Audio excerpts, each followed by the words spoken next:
हाँ काजल जी, राधे राधे। काजल जी, आपकी कुंडली पे हमने वैद्य की गणना की है और कुछ चीज़ें बता रही हूँ, ध्यानपूर्वक सुनिएगा, ठीक है। हाँ जी। शनिवार के दिन आपका जन्म हुआ था, तुला लगन की पत्रिका, कुंभ राशि है आपकी। जी। इस समय गुरु की महादशा चल रही है, मंगल की अंतर और चंद्रमा की प्रत्यंतर दशा चल रही है आप पे, है ना। हाँ जी। कुंडली की बात अगर हम करें तो विवाह का 1 साल ही हुआ है और आपके वैवाहिक जीवन में समस्या उत्पन्न हो गई है। हाँ हाँ। आपस में तालमेल नहीं बन रहा है, वाद विवाद बढ़ रहा है हस्बैंड एंड वाइफ के बीच में, है ना। कैसा है हाँ हाँ हाँ। जी। और जैसा कि मैं देख रही हूँ आपकी कुंडली में अलगाव का योग बना हुआ है पति पत्नी के बीच में, तो क्या आप मायके में हैं या ससुराल में। मैं ही मतलब। मायके में है ना। हाँ जी। जी।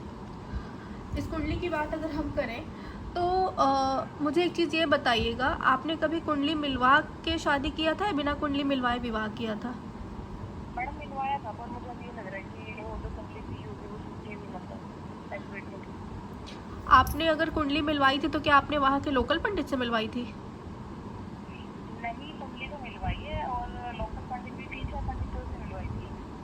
अगर आपने तीन, टाइमिंग इंडिया में था वो भी शायद। अच्छा उनकी तरफ से ही फेक मिला था आपको। जी जी।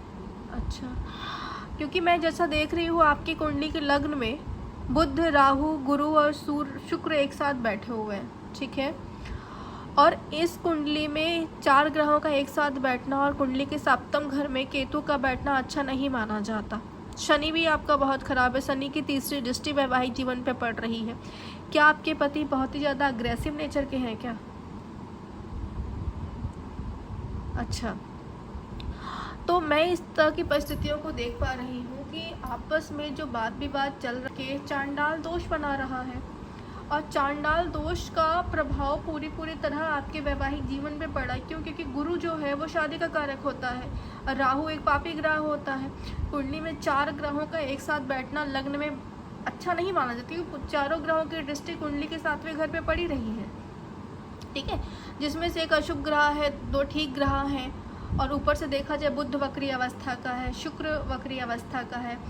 और आपस में जो है ना आप दोनों का वाद विवाद ज़्यादा हो रहा है, मतलब आपस में अगर वो कुछ बोल रहे हैं तो आप भी अपने गुस्से पे कंट्रोल नहीं कर पा रही हैं। आपको भी चीज़ें लगता है, आपने जो चीज़ें आपने उम्मीद की थी वैवाहिक जीवन में वो चीज़ें आपको सामने से मिली ही नहीं बिल्कुल। जब आपके ऊपर राहु की अंतर्दशा आएगी ना तब ये चीज़ें और क्लैश करेंगी आपस में। 9 अगस्त 2025 से राहु की अंतर्दशा आ रही है। राहु क्या करेगा, आपको ओवर थिंकिंग देगा, आपकी बनी बनाई चीज़ों को बिगाड़ने का काम करेगा, मन मुटाव करवाएगा, डिस्टर्बेंस करवाएगा वैवाहिक जीवन में। जो नहीं चाहती आप वो चीज़ें करवाएगी। जो होता है ना कि एक इंसान जीवन में करना नहीं चाहता लेकिन वो भी चीज़ें उससे होने लगती हैं।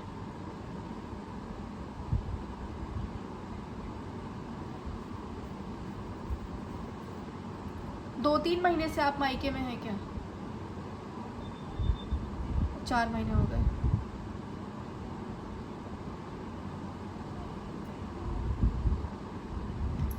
अच्छा,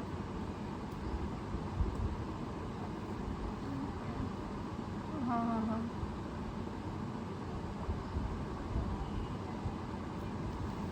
तो आपके हस्बैंड से आपकी बातचीत हो रही है। नहीं हो रही, आप फ़ोन नहीं करती कि उधर से फ़ोन नहीं आता। अच्छा, तो आपके फैमिली मेम्बर्स क्या कह रहे हैं।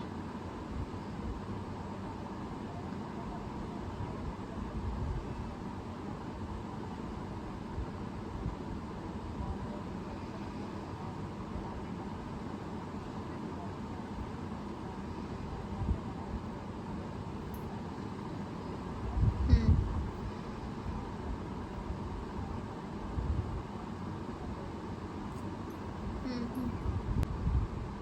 वही बात है ना। हाँ हाँ हाँ हाँ हाँ। बातों में आके आपसे बात भी बात कर रहे हैं, कोई दिक हाँ, वो समझ रही हूँ मैं, सारी चीज़ें पता है उनको, लेकिन बात ये है ना कि देखिए क्या है, अब शादी तो हुई है, चीज़ों को ख़त्म कर नहीं सकते। कभी-कभी ऐसा होता है ना कि हम ध्यान नहीं देते अपनी कुंडली पे, हमारे ग्रह दोष ही ऐसे होते हैं जो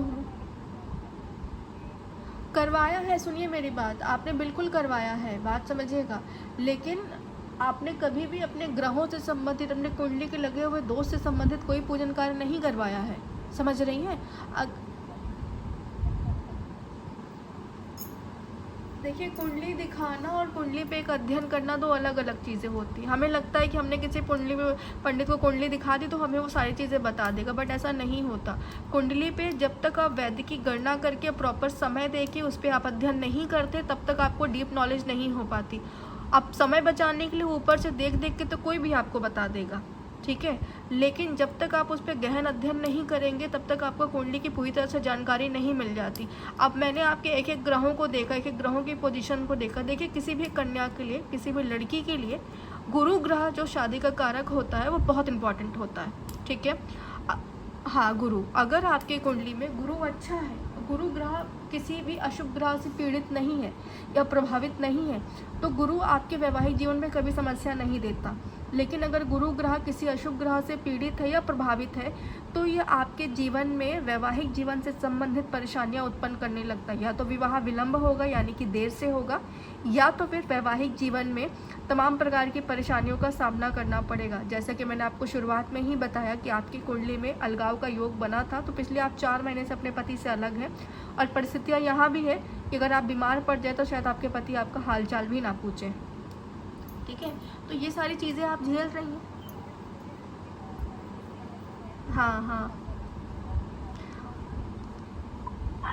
वही, जाहिर सी बात है उम्मीद नहीं रख सकते, लेकिन हम अपने तरफ से अपनी चीज़ों को सही करने का प्रयास कर सकते हैं ना। हर व्यक्ति, ईश्वर भी हर किसी को एक मौका देता है, तो हम बिल्कुल प्रयास कर सकते हैं, और आप यह प्रयास करेंगी तो मैं इतना गारंटी दे सकती हूँ कि आने वाले समय में, यानी कि 1 से 1.5 महीने के अंदर, आपके पति का जो चीज़ें आपसे ख़राब हो चुकी है, हस्बैंड वाइफ के बीच में रिश्ता ख़राब हो चुका है, वो सही हो जाएगा। गुरु को सही कर लीजिए, चांडाल दोष की शांति करा लेंगी आप, तो चीज़ें सच में सही हो जाएंगी। 1 से 1.5 महीने के अंदर ही गारंटी है कि चीज़ें सही हो जाएंगी। लेकिन अगर ये दोष ऐसे ही,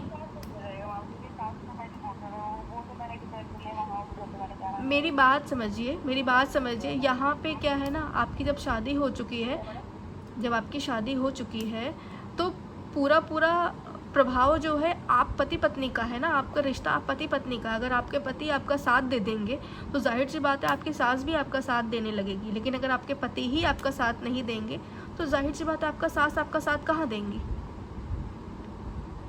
आखिर आपने शादी अपने पति से की है ना, तो सबसे बड़ी बात है आपके पति को आपका सपोर्ट करना चाहिए, आपको समझना चाहिए। जब पति पत्नी का रिश्ता ही नहीं सही होगा तो वैवाहिक जीवन में और भी जो रिश्ते होते हैं वो कैसे सही होंगे। हमारा आपस का नहीं है, उसको जो उसकी माँ का इंफ्लुएंस इतना ज़्यादा है कि जो मेरे ससुर हैं वो भी मेरे को फॉलो करते हैं, अपनी बेटी को फॉलो करते हैं, बेटा भी को फॉलो करते हैं। बाकी किसी के उनके जो फैमिली है, मतलब उनकी किसी के इनका कोई आना जाना कुछ नहीं है, ना ही किसी को मांगते हैं, ना कोई, मतलब अपने में ही रहते हैं, सब उसी को फॉलो करते हैं सास में।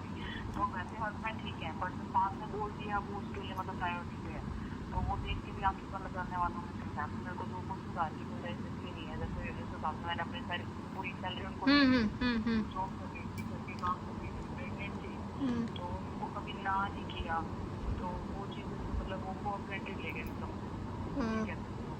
तो वो जो थोड़ा सा मतलब मैं भावुक हो जाती थी या वो हो जाती थी, जो उनको कमियाँ पता चली कि हाँ यार ये तो भावुक ऐसी है, कोई नहीं, तुम तो बड़ी इजली हैंडल कर लोगे, पैसे बचाने है अपना खर्चा नहीं, जबकि मैं उनको भी सारी कमी दी, तो वो थोड़ा सा लालची स्वभाव की है अपने परिवार में उन्होंने ये। हाँ, वो तो जाहिर सी बात है, वो पारिवारिक जीवन है, वैवाहिक शादी हुई है, तो इस तरह की चीज़ें तो हर किसी लड़की को देखनी ही पड़ती है अपनी लाइफ में, है ना।